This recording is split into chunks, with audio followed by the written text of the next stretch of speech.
covering news where you live. This is 5 News at noon. President Trump threatens to investigate members of the now defunct January 6th committee, the preemptive pardons he wants to undo, and another legal challenge to his mass deportation plan. And a deadly cross-country storm still on the move, leaving devastated communities in its path. Well, thanks for joining us for your 5 News at noon. I'm Morgan Wrigley here with meteorologist Stephen Elmore. Happy St. Patrick's Day. It's a pretty nice day for St. Patrick's Day. Pretty nice, much warmer than it was this weekend. A lot more sunshine as well. The one issue we have today, tomorrow, and Wednesday. Wind. Once again, very windy out there. Similar to last week, we have those strong winds once again.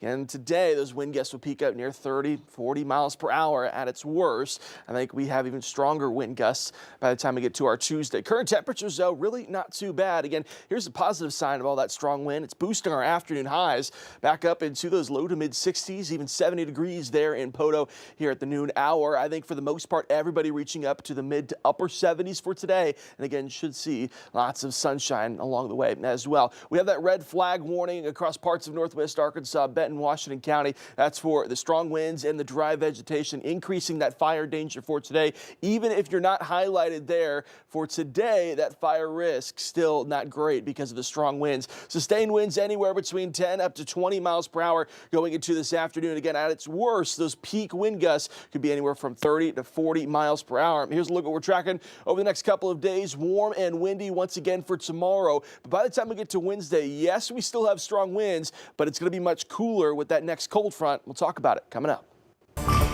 Thanks, Stephen. Well, developing right now at noon, the Oklahoma Highway Patrol says a man suspected of shooting a police officer in Muskogee County has been found by police. You can see Billy Wayne Williams right there on your screen. Now, OHP activated at blue alert for him last night after the Webbers Falls Police Department said an officer had been shot. That officer was taken to the hospital and is expected to recover. That alert was canceled today after the Muskogee County Police Department says Williams was taken into custody in New Mexico.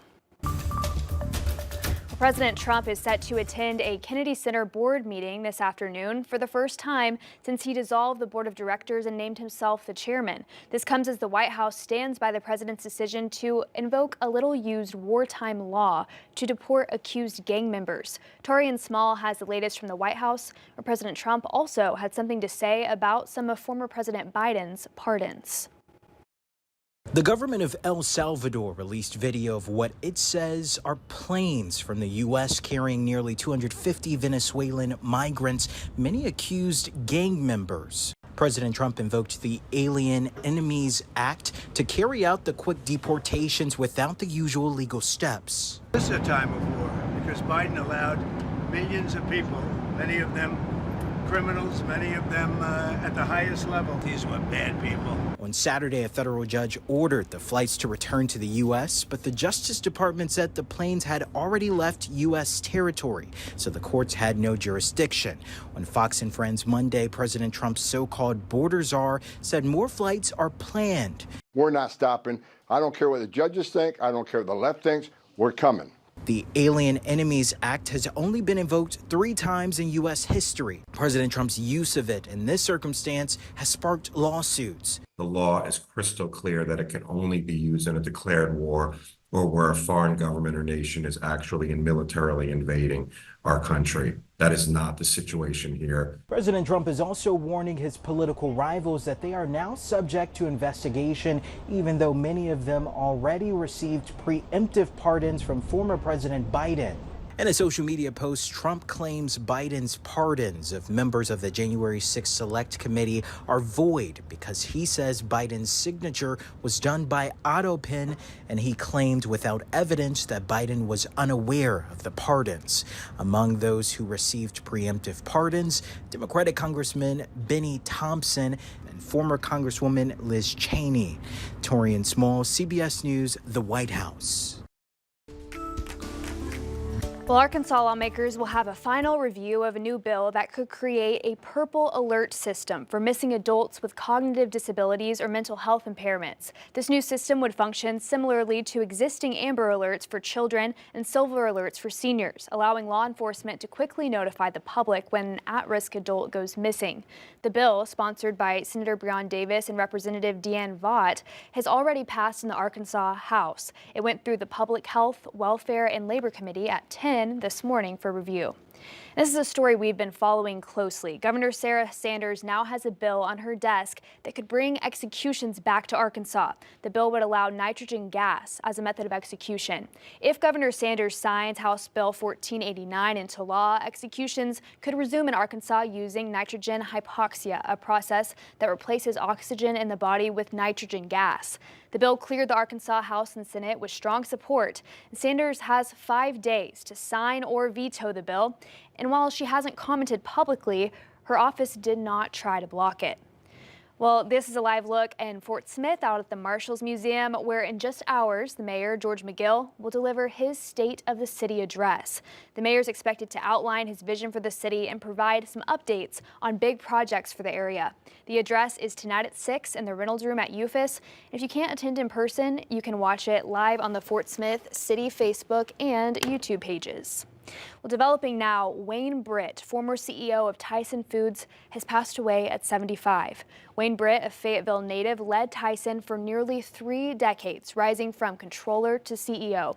He retired in 2000 and served on multiple boards. A celebration of life will be held March 19th at Christ Church in Fayetteville.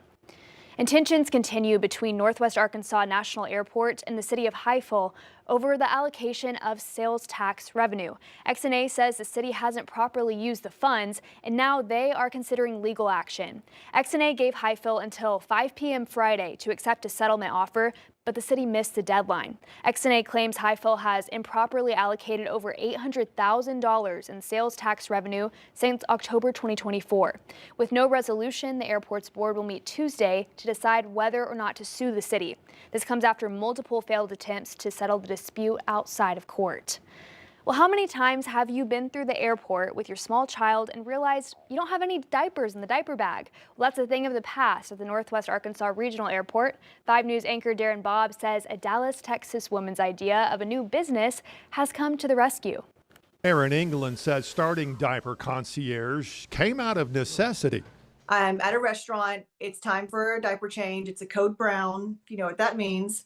So we go to the diaper changing table. Thank God they even have one of those. I'm ready to do the change. I reach into my diaper bag and come up empty, no diapers. And that's when she came up with the idea of a machine that dispenses diapers. You just go up to the machine. It's mounted on the wall, so it's right there at eye level, right next to the changing table, right where the action happens. And it's all touchscreen. It's all digital. It's super easy to interact with. You select your product, you swipe your card. It's completely cashless, so it's Apple Pay, Google Pay, any kind of credit card, and you get your item. And she says it's more than just diapers. And each diaper kit, it's like a kit. It's got a diaper, a changing table cover, a disposal bag, so you can wrap up the soiled diaper and throw it in the trash can. And you can choose from wet wipes, hand sanitizer, backup onesie, even formula. It was installed in XNA about a month ago, and England says it's been very well received. I love hearing from parents, and it's mostly parents that have found it. You just happened upon it in that moment, and they say it's a lifesaver. Where was this when my kids were little? At XNA, covering news where you live, I'm Darren Bobb, 5 News. Well, switching now to severe storms over the weekend, where at least 40 people were killed across 7 states in a violent storm system that brought high winds, rain, tornadoes, and even wildfires. Oh my God! A severe storm system has pummeled the country, leaving a path of destruction. Right here is where my room is. 9-year-old Alea Contreras convinced her family to evacuate their home in Poplar Bluff, Missouri, before a tornado barreled through Friday night. I was like, we've stayed here through several tornadoes. It'll be fine.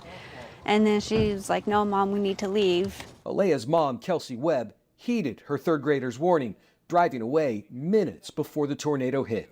You feel pretty lucky that something inside you this time told you to leave? Yeah, we wouldn't be alive. Dozens across the country have died in the storm. In St. Louis, tornadoes ripped apart homes and businesses and flipped over tractor trailers. Winds up to 80 miles per hour gusted through the South and Midwest, with tornadoes tearing down homes in Louisiana and ripping trees from the ground in Arkansas. Hundreds of thousands are without power across the country. A state of emergency was declared in several states, including Alabama, where a tornado threw a bus on top of a school building. In Oklahoma, wildfires ripped through the state, fueled by strong winds and dry conditions. Crews are still battling the fires, many forced to evacuate, with 130 fires reported across the state. Deer were seen fleeing the flames. It still doesn't feel real. Kelsey Webb is urging her children to see the good through the destruction. We're all okay. We're not injured. We're alive. All the stuff can be replaced. Jason Allen, CBS News. Now to the deadly severe weather outbreak in Arkansas. We know at least 3 people lost their lives and more than 30 were injured in what has now been confirmed as EF3 and EF4 tornadoes. Many more are hurt in towns like Cave City, where an EF3 twister obliterated the center of town. I've had conversations with so many people, we just don't know what to do. What are we going to do? How are we going to get food? How are we going to get clothing? Governor Sarah Huckabee Sanders declared a state of emergency in response to the extensive damage in at least 16 counties. And 70 members of the Arkansas National Guard are mobilized in Jackson and Sharp counties. Meanwhile, President Donald Trump says he's deployed the National Guard to the state to help with cleanup.